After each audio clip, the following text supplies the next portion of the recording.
Hello and Jai Hind student, welcome back to your own channel Star Arts. हाँ, sir Tarun Rupani Arts. ये channel dedicated channel है, humanities के students के लिए चैनल है और हम इसमें कंटेंट बना रहे हैं सिर्फ और सिर्फ आईएससी ह्यूमैनिटीज के लिए। हाँ, मेरे रॉक स्टार्स और सुपरस्टार्स मतलब क्लास 11th और 12th के स्टूडेंट्स, ये चैनल आपका है। तो इसमें आपको सिर्फ और सिर्फ ह्यूमैनिटीज के सब्जेक्ट्स मिलने वाले हैं। हाँ, मैं इस पे ढेर सारे कंटेंट बना रहा हूं सिर्फ आपके लिए, आप लोगों के कहने पर। तो आज बारी है गांधीयन मूवमेंट की। हाँ, गांधी जी जब हमारे नेशनल मूवमेंट में आए 1915 में, वहां से लेकर के 1948 तक, जब तक गांधी जी जिंदा थे, तब तक नेशनल मूवमेंट गांधी जी के कंट्रोल में था। हाँ, कहते हैं ना, गांधी की आंधी चल रही थी। तो आज का टॉपिक है गांधीयन नेशनलिज्म सिंस 1927 टू 1934। ये 7 साल का पीरियड है जिसमें गांधी जी का रोल आपको बताना है मुझे। सबसे पहले जो सबसे इंपॉर्टेंट इवेंट टेक प्लेस करेगा वो है लाहौर सेशन और दूसरा है पूर्ण स्वराज। तो इंसिडेंट को कहानी के रूप में समझिएगा, आपको बड़े आसानी से याद हो जाएगा। हाँ, रटने की जरूरत नहीं है। देखिए, 1927 एक बहुत ही क्रूशियल ईयर है हमारे देश के लिए, क्योंकि इस साल आने वाला है साइमन कमीशन। हाँ, सर जॉन साइमन के लीडरशिप में 7 मेंबर्स कमिटी बनाई गई और इसीलिए इसका नाम है साइमन कमीशन। क्या करने वाला था? साइमन कमीशन इंडिया में आकर के गवर्नमेंट ऑफ इंडिया एक्ट 1919 को रिव्यू करने वाला था और देश में प्रपोज्ड अमेंडमेंट्स बताने वाला था। समझ में आ गया? मतलब गवर्नमेंट में क्या चेंजेस होने चाहिए जो भारत के लोगों के लिए जरूरी है, इसके लिए यह कमीशन इंग्लैंड से आया था।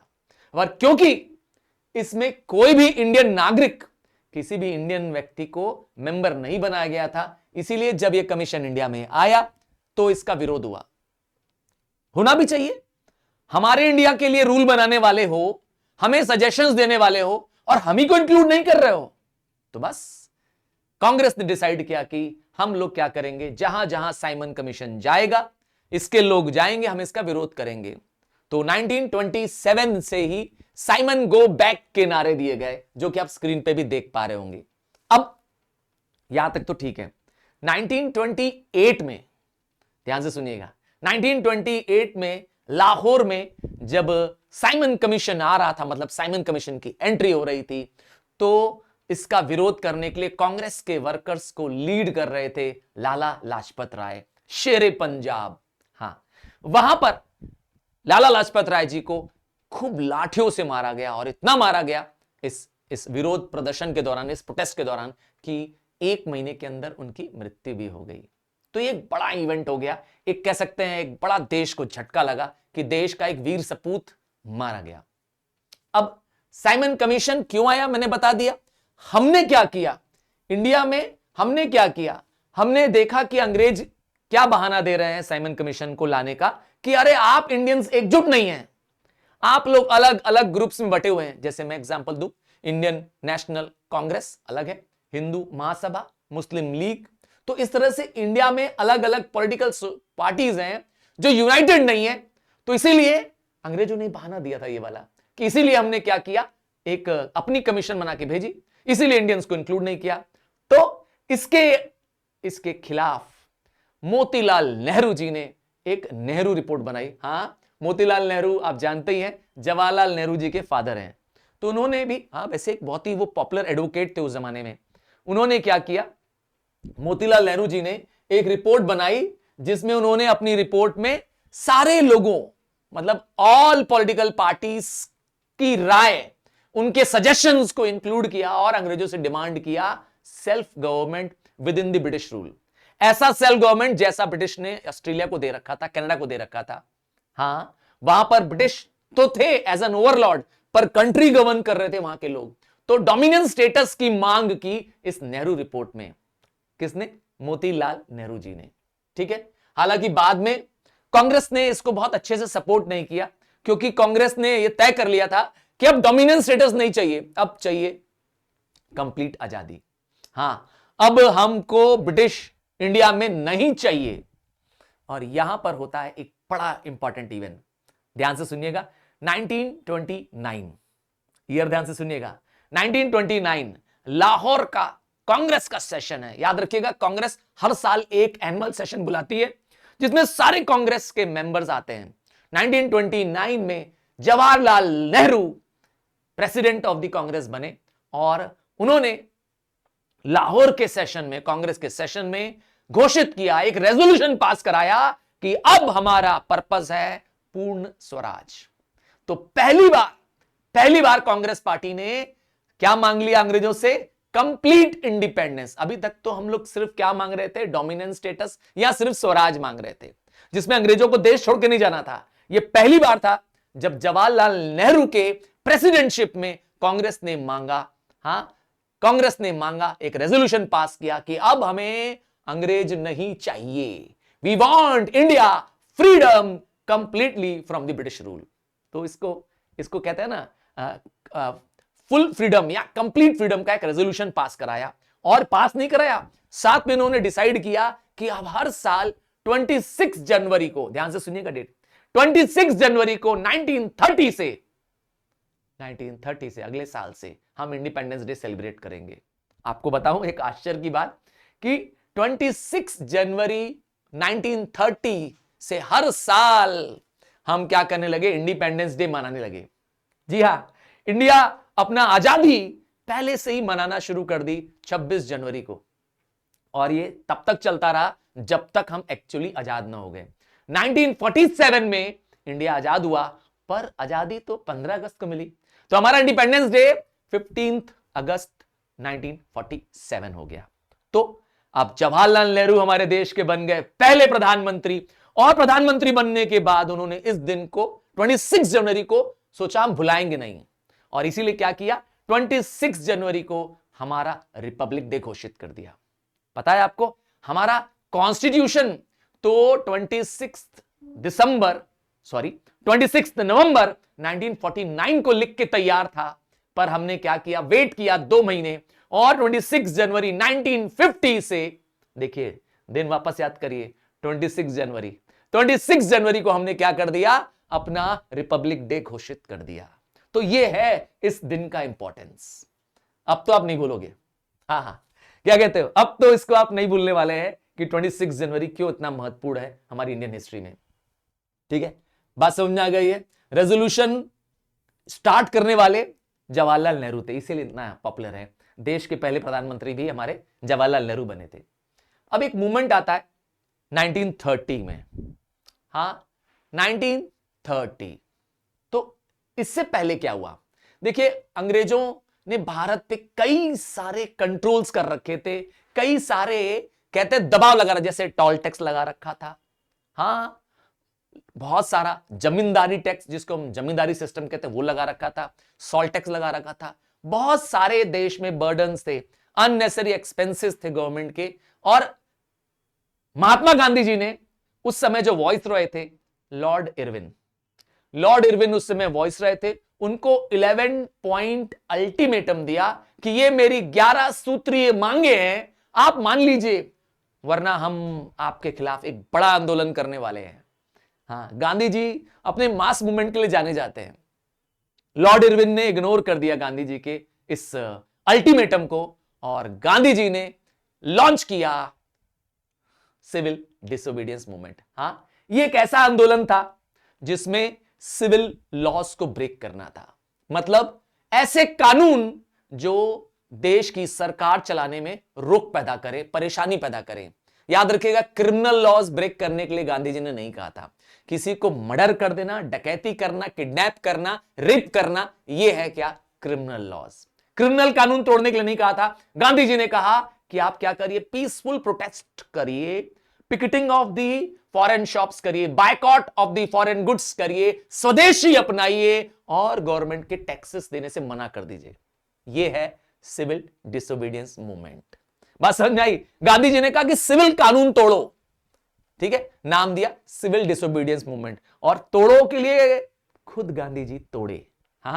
सबको कहें और खुद गांधी जी तकिया लगा के सो जाएंगे तो कैसे काम चलेगा? गांधी जी स्वयं निकले 1930 में साबरमती अपने आश्रम से और वहां से पैदल चलते हुए 240 माइल्स दूर, साबरमती से 240 माइल्स दूर डांडी नाम का एक समुद्र तट है, वहां गांधी जी स्वयं पैदल गए, अपने अनुयायियों के साथ गए, पैदल गए और वहां जाकर उन्होंने अपने हाथ में सॉल्ट बनाई और उठाई। याद रखिएगा उस जमाने में जब देश गुलाम था तो हमें इंडियंस को सॉल्ट प्रिपेयर करने की परमिशन नहीं थी। नहीं, हां समुद्र में पाई जाती है सॉल्ट, आपको पता ही है, पानी से बनती है, समुद्र के पानी से बनती है, पर इंडियंस को सॉल्ट पे टैक्स लगाया जाता था। आम जनता का जो रोज की चीज है ना, हमारी डेली नेसेसिटी है हमारा नमक, है ना, उस नमक पे अंग्रेजों ने टैक्स लगा रखा था। इसीलिए गांधी जी ने इस कानून को तोड़ा ताकि आम जनता गांधी जी से कनेक्ट बना सके। ठीक है, सॉल्ट लॉ गांधी जी ने तोड़ा, खुद सॉल्ट बना करके और अपने हाथ में उठा करके, ताकि अंग्रेज उसे अरेस्ट कर ले। और गांधी जी ने ऐसा करते ही क्या किया, पूरे देश में जो जहां था उसने क्या किया, सिविल लॉज ब्रेक करना शुरू कर दिए, ब्रिटिश गुड्स को बाइकॉट करना शुरू कर दिया, स्वदेशी अपनाना शुरू कर दिया। स्कूल्स में टीचर्स, जो इंग्लिश स्कूल्स थे उसमें टीचर्स ने स्कूल जाना छोड़ दिया, लॉ कोर्ट्स में लॉयर्स ने बाइकॉट कर दिया, गवर्नमेंट ऑफिसेज में जो इंडियंस ड्यूटी कर रहे थे उन्होंने अपनी नौकरियां छोड़ दी। और इस तरीके से क्या हुआ, सिविल डिसोबीडियंस मूवमेंट पूरे देश में लॉन्च हो गया। इसमें स्टूडेंट्स, लेडीज मतलब वुमेन्स, फार्मर्स, हर तरह के लोग पार्टिसिपेट किए। ये एक बहुत बड़ा मास मूवमेंट बन गया। ये एक बहुत बड़ा मास मूवमेंट बन गया और गांधी जी ने इसमें एक मेक श्योर ये किया कि ये एक नॉन वायलेंट तरीके से मूवमेंट होना चाहिए, किसी भी तरह की मारकाट लड़ाई नहीं होनी चाहिए। और खुद गांधी जी ने क्या किया, यह तय किया कि अब हम अंग्रेजों के ये जो अन्यायपूर्ण कानून है इसका हम सब विरोध करेंगे। जिससे देश की जनता को नुकसान हो रहा था। मास मूवमेंट हुआ, लोग पार्टिसिपेट किए, कई बार इसे डांडी मार्च के नाम से भी जाना जाता है। डांडी मैंने बताया समुद्र तट का नाम है, एक कोस्टल प्लेन का नाम है, कोस्ट का नाम है समुद्र का, जहां पे गांधी जी बनाए नमक, इसीलिए डांडी मार्च भी कहते हैं, या इसे कई बार बोलते हैं सॉल्ट मार्च या सॉल्ट सत्याग्रह। आप इस सीन को अगर थोड़ा जूम करके देखेंगे, जूम करके देखिए, गांधी जी स्वयं अपने हाथ में सॉल्ट उठा रहे हैं, बगल में उनकी वाइफ बा खड़ी हैं। ठीक है, तो गांधी जी ने एक सिंबॉलिक काम किया, गवर्नमेंट की मोनोपोली थी सॉल्ट बनाने की, इसको ब्रेक करने के लिए कानून तोड़ा और खुद कानून तोड़ा। नतीजा हुआ, देश में चारों तरफ क्या होने लगा, सिविल डिसोबीडियंस का पालन होने लगा और देश में British system almost stand still हो गया। अंग्रेजों की वाट लग गई ऐसा कह सकते हैं कि अंग्रेजों की हालत खराब हो गई, क्योंकि वो हमारे बिना काम भी नहीं कर सकते थे। अरे हम ही तो थे जो अंग्रेजों को सपोर्ट कर रहे थे ना, हम ही से कोई इंडियंस ना उनमें से उनके काम कर रहे थे। तो सबने क्या कर दिया, विरोध किया और अंग्रेजों ने क्या किया, मारना, पीटना, जेल में बंद करना इंडियंस को शुरू कर दिया। बहुत बुरी तरह से अंग्रेजों ने क्या किया, हमारे इंडियंस को क्या किया, जेलों में भरना शुरू कर दिया। इवन मास फ्लॉगिंग, मतलब पूरे गांव के पूरे मोहल्ले के मोहल्ले को क्या करना, हंटर से चाबुक से मारना, जेलों में बंद करना, ये अंग्रेजों ने शुरू किया। पर लोग नहीं माने और 1930s के दौरान ही अंग्रेजों ने एक राउंड टेबल कॉन्फ्रेंस बुलाई। सर ये क्या होता है, एक गोल मेज सम्मेलन, हिंदी वर्ड है, बस एक बड़ा सा राउंड टेबल है, लंदन में टेबल है ना, वहां पे सारे लीडर्स बैठेंगे और डिस्कस करेंगे, इसी का नाम था राउंड टेबल। गांधी जी को बुलाया गया, गांधी जी नहीं गए, तो पहला राउंड टेबल कॉन्फ्रेंस तो फ्लॉप हो गया और बाद में सेकेंड राउंड टेबल कॉन्फ्रेंस को बुलाने से पहले गांधी जी को मना लिया गया। इसका नाम दिया गया गांधी इरविन पैक्ट। उस समय याद है लॉर्ड इरविन हुआ करते थे, तो लॉर्ड इरविन और महात्मा गांधी जी के बीच में एक एग्रीमेंट हुआ, जिसमें गांधी जी ने तय किया कि हम सिविल डिसोबीडियंस मूवमेंट सस्पेंड करते हैं। अंग्रेजों की मैंने कहा था वाट लगा दी थी हम लोग ने, तो हमने डिसाइड किया कि सिविल डिसोबीडियंस कुछ दिनों के लिए रोकते हैं और गांधी जी जाएंगे कहां पर, सेकेंड राउंड टेबल को अटेंड करने लंदन जाएंगे। हुआ भी यही, ये एग्रीमेंट तुम्हें था। और इस एग्रीमेंट में क्या था, इस एग्रीमेंट में यह था कि हम अपने मूवमेंट को रोक देंगे, सिविल डिसोबीडियंस को रोक देंगे, पीसफुल अगर मेथड से हम कोई काम कर रहे हैं, जैसे बाइकॉट कर रहे हैं, तो अंग्रेजों ने इसको परमिशन दे दी कि ठीक है आप पीसफुल तरीके से कर सकते हैं। और क्या किया, अंग्रेजों को यह भी समझ में आ गया था कि इस मूवमेंट को सप्रेस करना इतना आसान नहीं है। समझ गए ना?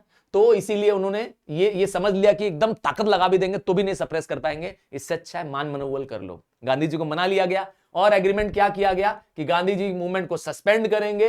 ब्रिटिशर्स क्या करेंगे, जो पॉलिटिकल प्रिजनर्स अरेस्ट किए गए थे, जिन लोगों को जेलों में बंद किया गया था, उनको छोड़ दिया गया। और सबसे इंपॉर्टेंट है, कांग्रेस को अलाउ किया गया कि आप पीसफुली प्रोटेस्ट अभी भी कर सकते हैं। और क्या कर सकते हैं, पीपल को अलाउ किया गया कि अब वो सॉल्ट बना सकते हैं पर्सनल यूज के लिए। यहां पे गांधी जी की जीत होती है।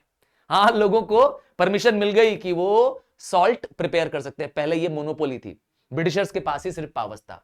बट जानते ही हैं, ये जो ब्रिटिशर्स है बहुत चालाक थे। उनका सिर्फ एक ही मकसद था भारत में आने का, वो था भारत को लूटना।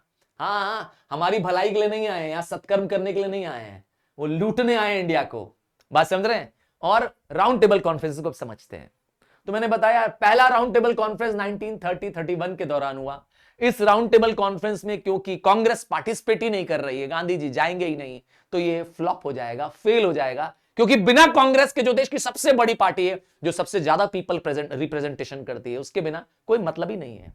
तो first round table conference flop हो गया क्योंकि कांग्रेस ने इसको बायकॉट कर दिया। कुछ लीडर्स गए जरूर थे इसमें, प्रिंसली स्टेट्स के लीडर्स गए थे, मुस्लिम लीग गए थे, बट क्योंकि इसमें सबसे बड़ी पार्टी देश की, जो सबसे ज्यादा रिप्रेजेंटेशन करती है, वो थी नहीं, काम खत्म। सेकेंड राउंड टेबल कॉन्फ्रेंस, ये बहुत इंपॉर्टेंट है, ध्यान से सुनिएगा। हाँ, इस पे क्वेश्चन भी बनता है। 1931 में बुलाया गया, लंदन में बुलाया गया। मैंने बताया था कि एक राउंड सा बड़ा सा टेबल होता था और उसमें सारे लीडर्स बैठे होते थे और वहां पे डिस्कशन होता था, बस इसी का नाम है राउंड टेबल कॉन्फ्रेंस। लंदन में बुलाया गया था। इसमें गांधी जी को मना लिया जाता है आने के लिए, और Gandhi ji as the sole representative of the Congress को ले जाया जाता है। और कौन होते हैं वहां पे? हिंदू महासभा वाले होते हैं, ये अलग अलग पार्टीज हैं, मुस्लिम लीग है और बहुत सारी पार्टीज हैं, अलग अलग कास्ट क्रीड को रिप्रेजेंट करने वाली अलग अलग पार्टी, सबको बुलाया जाता है। हाँ, इवन डिप्रेस क्लास दलित की पार्टीज को भी सेकंड राउंड टेबल कॉन्फ्रेंस में बुलाया जाता है और बैठक भी होती है। पर अंग्रेज हमेशा चालाक है, मैंने बताया ना, एक धूर्त चालाक व्यक्ति की तरह अंग्रेजों ने वहां पे क्या किया, एक नया शगुफा छोड़ दिया, नाम था सेपरेट इलेक्टोरेट। तो गांधी जी की सुनने की बजाय, देश को आजादी देने की बजाय, डोमिनेंस स्टेटस देने की बजाय, उन्होंने एक नया तरीका छोड़ दिया कि हम क्या करेंगे, अब सेपरेट इलेक्टोरेट देंगे। हाँ, इसी से नाराज होकर के, क्योंकि गांधी जी इसके लिए तैयार नहीं थे। सेपरेट इलेक्टोरेट का मतलब होता है कि हर कम्युनिटी को, जैसे मुस्लिम्स को एक अलग क्या मिल जाएगा, सीट मिल जाएगी, और वो ही उस सीट में क्या करेंगे, चुनाव लड़ पाएंगे। इससे देश में क्या होगा, बंटवारा हो जाएगा। उसी तरह से दलित्स को अलग सीट दे दी जाएगी, सारे कास्ट क्रीड को अलग अलग क्या होगा, रिजर्व सीट दे दी जाएगी, जहां पे वो सिर्फ चुनाव लड़ सकते हैं और दूसरे कास्ट वाले वोट या चुनाव नहीं लड़ सकते हैं। So it will break the unity of the Indians. Gandhi ji ने वापस आकर के दोबारा शुरू कर दिया सिविल डिसोबीडियंस मूवमेंट, क्योंकि वहां पर गांधी जी के सजेशंस को, जो गांधी जी इसलिए गए थे, उसको सुना भी नहीं गया, और एक अलग क्या कर दिया, मैंने कहा ना, अंग्रेजों ने नया डिसीजन दे दिया। गांधी जी आए और आते ही उन्होंने क्या किया, इंडिया में पहुंचते ही सेकेंड राउंड टेबल कॉन्फ्रेंस के फ्लॉप होने के बाद इंडिया पहुंचते हैं, गांधी जी सिविल डिसोबीडियंस शुरू कर देते हैं और सारे कांग्रेस के लोगों को मारना, पीटना, जेलों में बंद करना अंग्रेजों ने वापस शुरू कर दिया। मैंने कहा ना, अंग्रेज बड़े क्रूर थे, बड़े कसाई थे। अब पूना पैक्ट 1932, क्योंकि गांधी जी को जेल कर दी गई, यरवदा नाम की एक जेल है, यरवदा जेल पुणे में है, गांधी जी को जेल कर दिया गया और कांग्रेस के सारे बड़े लीडर्स को ऑलमोस्ट सबको जेल कर दिया गया सिविल डिसोबीडियंस मूवमेंट में पार्टिसिपेट करने के लिए। हाँ, थर्ड राउंड टेबल कॉन्फ्रेंस बुलाई जाएगी, पर उसका कोई पर्पस नहीं है, कोई मकसद नहीं है, क्योंकि अगेन इसमें कांग्रेस पार्टिसिपेट करेगी नहीं। तो सेकेंड राउंड टेबल कॉन्फ्रेंस में क्या हुआ, तो सेकेंड राउंड टेबल कॉन्फ्रेंस में उस समय के जो प्राइम मिनिस्टर थे, रामसे मैकडोनाल्ड, ये ब्रिटिश के प्राइम मिनिस्टर थे, उन्होंने क्या किया, एक नया शगुफा छोड़ दिया, एक नया क्या किया, कम्युनल अवार्ड शुरू कर दिया। सर ये क्या होता है?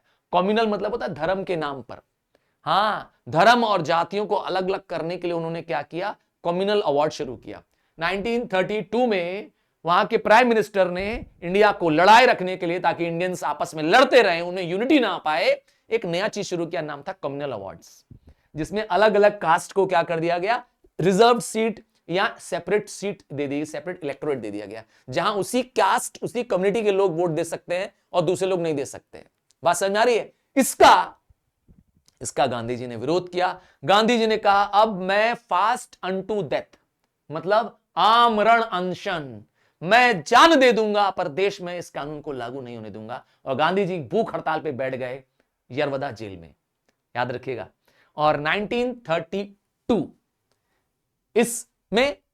इसमें कॉमनल अवार्ड्स में, जिसको मैंने बताया कि राम से मैकडॉनल्ड ने दिया था, इसमें देश का बंटवारा हो जाएगा। देश के सारे धर्म के लोग, जाति के लोग सिर्फ अपने लालच में क्या रहेंगे, पड़े रहेंगे, क्योंकि उनको सेपरेट इलेक्टोरेट मिल जाएगा।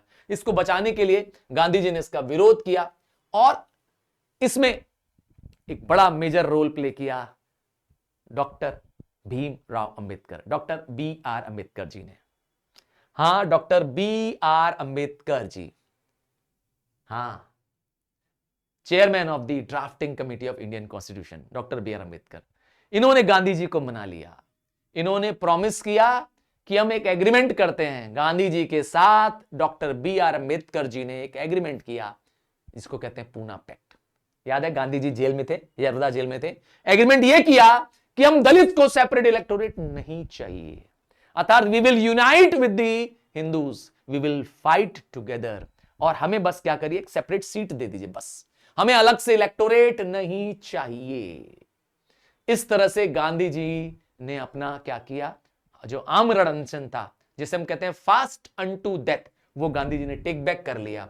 और यह एग्रीमेंट इसीलिए प्रसिद्ध है। और क्या था इस एग्रीमेंट में, इस पूना पैक्ट में 1932 में क्या प्रसिद्ध है, एक ज्वाइंट इलेक्टोरेट होगा अब दोनों का, सेपरेट इलेक्टोरेट नहीं होगा। मतलब हिंदूज और दलित्स, जो सो कॉल्ड डिप्रेस्ड क्लास भी कहलाए जाते हैं, हाँ, गांधी जी ने तो उनको एक स्पेशल नाम दिया था। क्या जानते हैं? क्या आप जानते हैं गांधी जी ने इनका एक स्पेशल नाम दिया था? कमेंट करके बताएंगे। गांधी जी ने इन शेड्यूल्ड कास्ट या दलित्स या डिप्रेस्ड कास्ट का एक स्पेशल नाम दिया था। आपको बताना है, हाँ, तुमको बताना है। मैं चाहता हूं कि आप कमेंट में लिखिए, देखो आपको पता है कि नहीं। तो गांधी जी ने इनके साथ क्या किया, एक ज्वाइंट इलेक्टोरेट साइन कर लिया और रिजर्व सीट दे दी गई दलित्स को लेजिस्लेचर में, ताकि उनके लोगों का भी क्या हो, कानून में प्रतिनिधित्व हो, ताकि वो भी लेजिस्लेचर में जाएं। और इस एग्रीमेंट का बहुत इंपॉर्टेंस है हमारे देश में दलित्स के उत्थान के लिए। हाँ, जो सो कॉल्ड शेड्यूल कास्ट है या डिप्रेस क्लास है, जिनको दबाया गया था अभी तक, उनको भी आगे बढ़ने का मौका मिलेगा। आई एम श्योर कि ये चैप्टर आपको समझ में आ गया होगा। बहुत छोटे में, क्रिस्प में मैंने पूरा चैप्टर समझा दिया है। और इसको आप अगर एक बार जब आप पेपर दे रहे हो उस समय क्या करें, एक बार दोबारा देख लें, चाहे तो उस समय क्या करें, अपनी स्पीड 1.5 कर लें, तो भी आपका क्या हो जाएगा, एक बार रिवीजन हो जाएगा। सो चाहिए आपसे ढेर सारा प्यार, मैसेज डालिए, कमेंट करिए और अपने फ्रेंड्स क्लासमेट को शेयर, क्योंकि ये चैनल एक्सक्लूसिव चैनल है, ISC ह्यूमैनिटीज का चैनल है। So I need your support, your love. So bye.